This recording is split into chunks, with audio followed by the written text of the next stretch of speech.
Hi, magandang araw po sa inyong lahat for our first reading of the day, Thursday. Tingnan naman po natin kung ano po ang makikita natin sa first reading of the day. Ano po kaya ang makikita natin ngayon?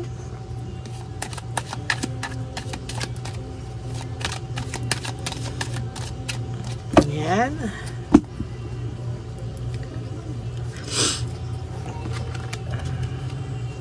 Okay. 1, 2, 3, 4, 5, 6, 7, 8, 9, and 10.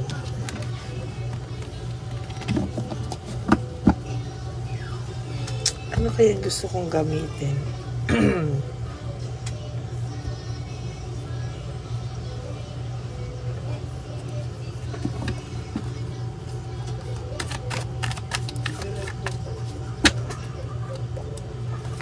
Sige, ito na lang muna. Tapos bigay na lang tayo ng bonus mamaya sa feelings. I hope na napanood nyo na po yung first, second, and third reading of the day bago po tayo tumakbo dito sa ating first reading of the day.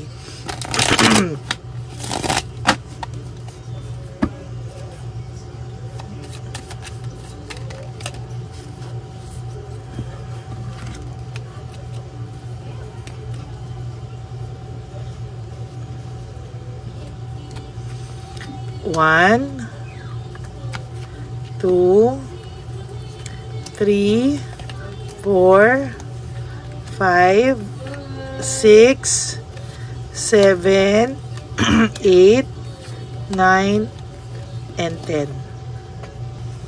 Okay, wag niyo po itong i-skip. Dito po tayo kukuha ng connection sa inyo. Sana po ay wag niyo po i-skip to para po ang connection natin at ang energy natin ay kumpleto po.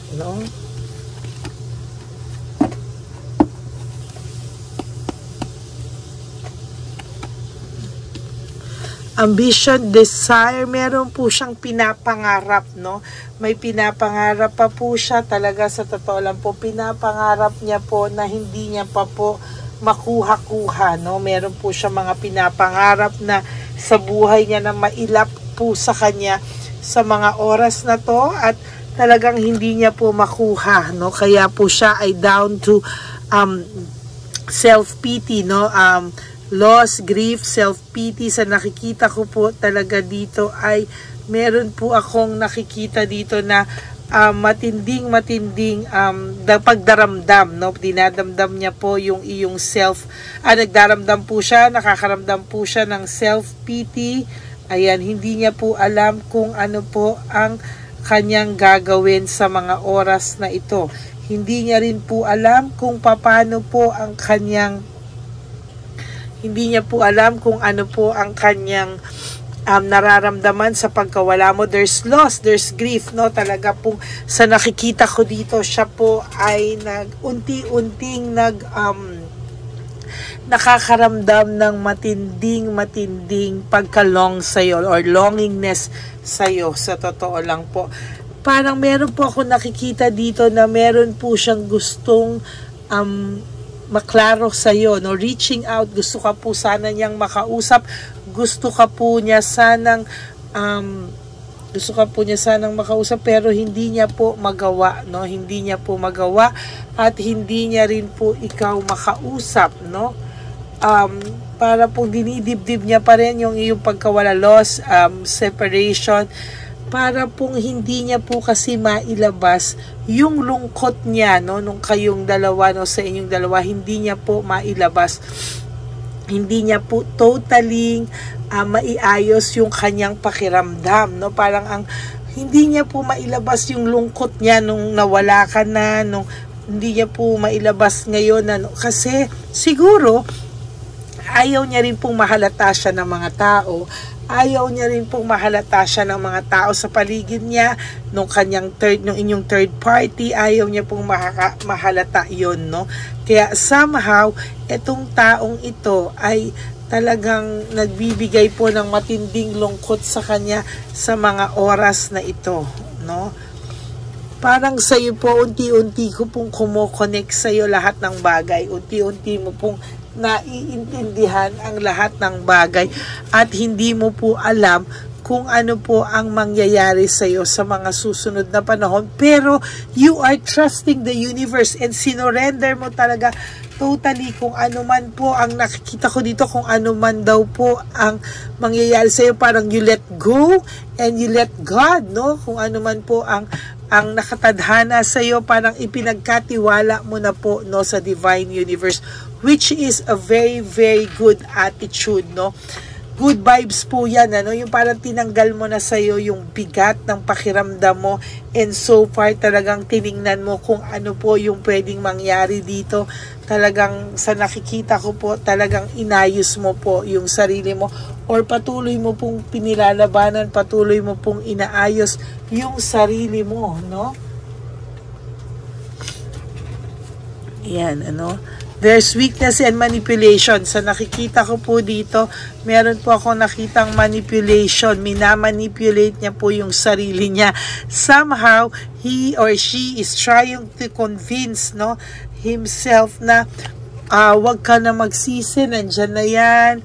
Parang wala ka nang magagawa, no? Parang sa lahat ngayon, sa oras na to, parang ikaw na po yung nagko-convince, kinukumbinsi na po niya yung sarili niya na everything will be alright, no? Pero sa totoo lang po, hindi, no? Magulo po yung kanyang pakiramdam. At talagang hindi niya po din mamanipulate yung mismong sarili niya. Hindi niya po talaga kaya, no, mamanipulate yung kanyang sariling na nung simula nung umalis siya, alam niya po na nagkaroon po siya ng maraming pagbabago sa buhay niya. Ayan, no? Iniisip niya po na lahat yan ay nangyari, or lahat ito ay nangyari dahil sa pagkawala mo sa buhay niya, or sa mga nagawa niya para ikaw ay umalis sa buhay niya, no? Marami pong nawala sa kanya na opportunity, miss chance, loss of opportunity. Yung magandang buhay na dating meron siya, yung magandang samahan na dati ay meron kayong dalawa, ay talagang nawala sa kanya, at totally naiisip niya po yun, ano? Naiisip niya po nung nasa iyo siya, maayos siya. Yung nasa iyo siya, talagang alagang-alaga mo siya. Ngayon, ang pwede lang po niyang mapagmalaki somehow is baka, no, binibigyan siya ng third party ng pera, material things, but the support, the love, the affection, wala po siyang makuha na tulad nung sayo, no? And for some of you, nung umpisa lang po nagbigay, pero ngayon po na nagkakakilalan na sila ng ugali, medyo nagtitipid na rin po yung person, yung third party, at medyo hindi na din po niya hindi na rin po ganon ka-generous, ka-thoughtful ngayon yung third party, no? Medyo nagtitipid na kasi nakuha naman na rin daw siya. Exhausted and fatigue, kahit pa paano po meron pong exhausted po ang taong to, and over fatigue po siya, no? Pagod na pagod, very draining ang pakiramdam niya, drain na drain po siya ngayon, at sa totoo lang po, para po siyang nauupos na kandila, no? Parang naiisip niya po lahat ng pinagsamahan nyo, and para po siyang kinikilabutan, no? Every time na maiisip ka niya, dahil naiisip niya po yung pain na naibigay niya sa'yo. Somehow, ang taong ito, nagulat po siya talaga na parang kaya mo raw pala siyang mawala, no? Nabibingi po siya sa katahimikan mo, and somehow nagugulat po siya na tahimik ka, no? Na wala kang paramdam, no?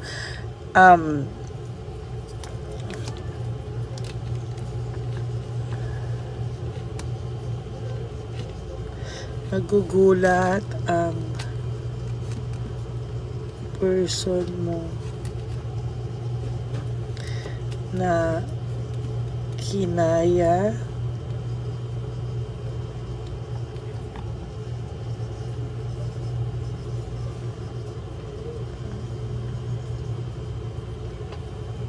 Parang nagugulat po yung person mo na kinaya mo daw po nang wala siya. At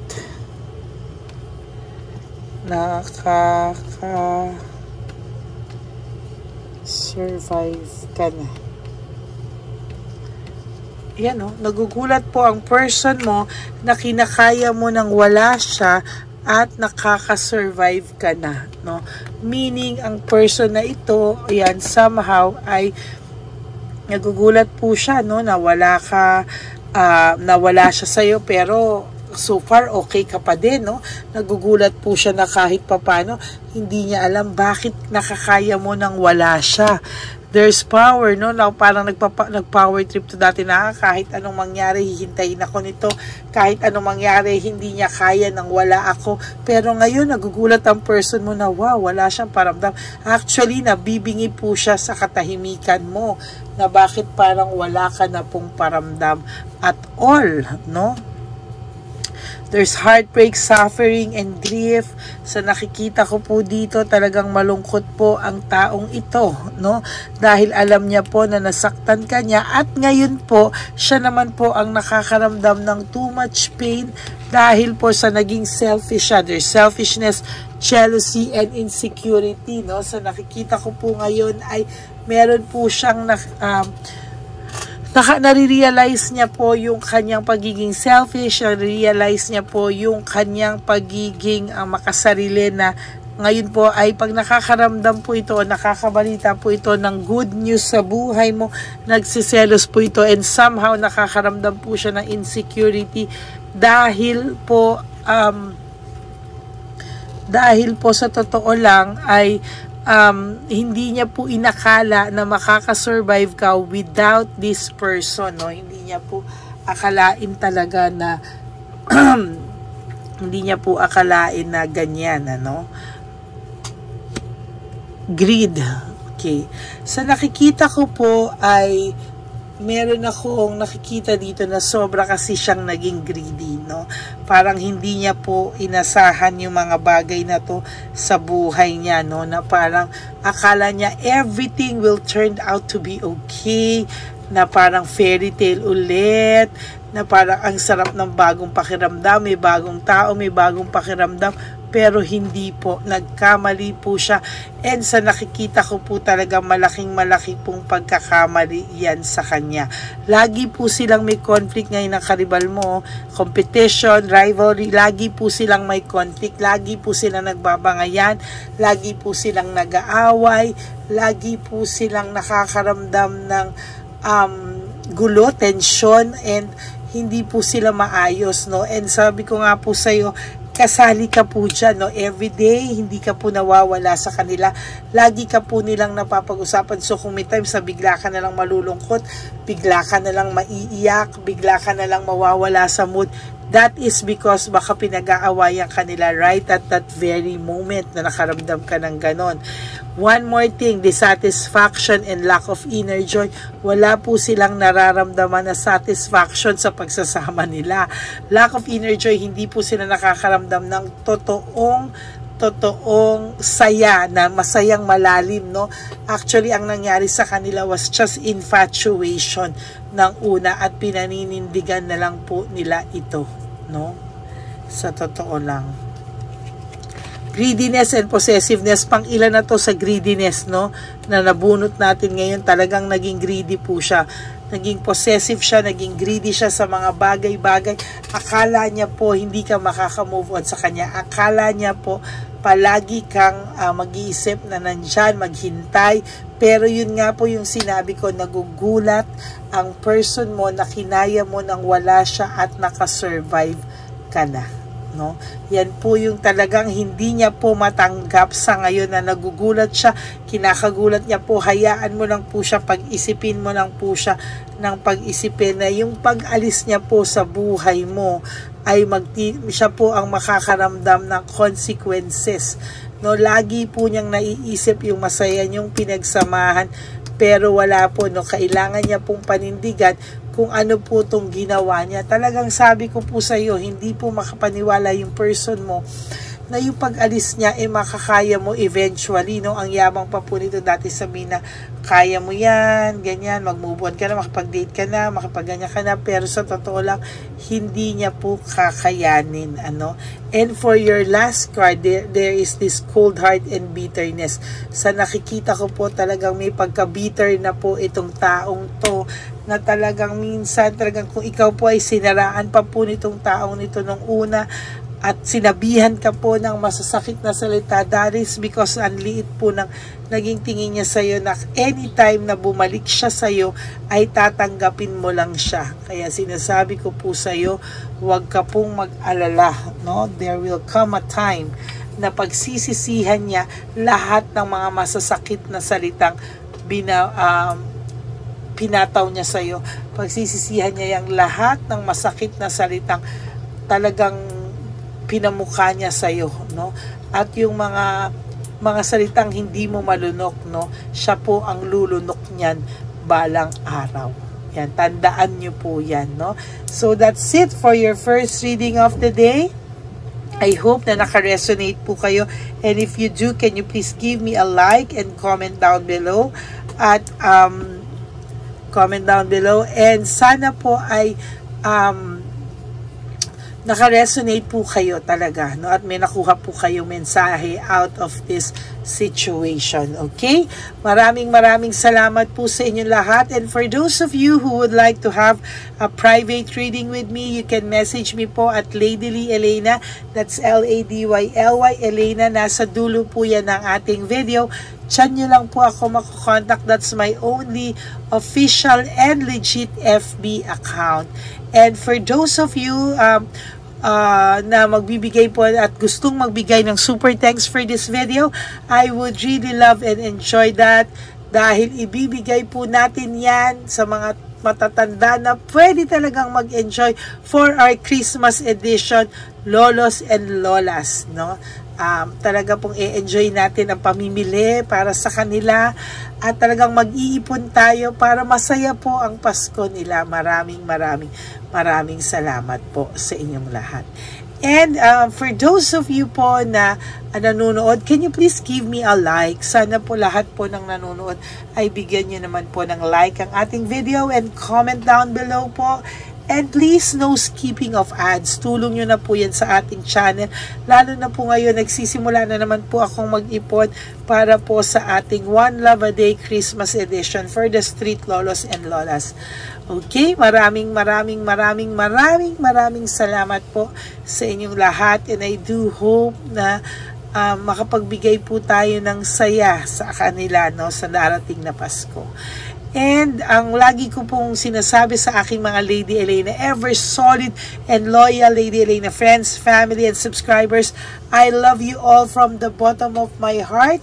At talaga pong miss ko po ang kayong lahat, dahil hindi ako nakapagbigay ng third reading of the day.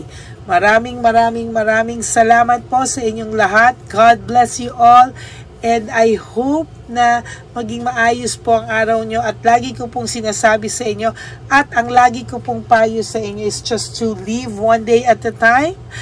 Do 3 things that will make you happy for today, and sleep. Iwasan nyo pong mag-isip. Huwag nyo muna pong isipin lahat ng okasyon. Just focus on yourself today. Okay? May God bless you all. I love you all. And sabi ko nga po sa inyo is, life is too short. Don't make it shorter by stressing yourself from all the pains and heartaches na binigay sa inyo ng kahapon. Just surrender everything to the divine universe and just let go, and let God write your life and love story. I will be back for another set of reading. Huwag po kayo malulungkot. Magbibigay po ako ng second reading of the day. Okay? God bless you all. Bye! I love you!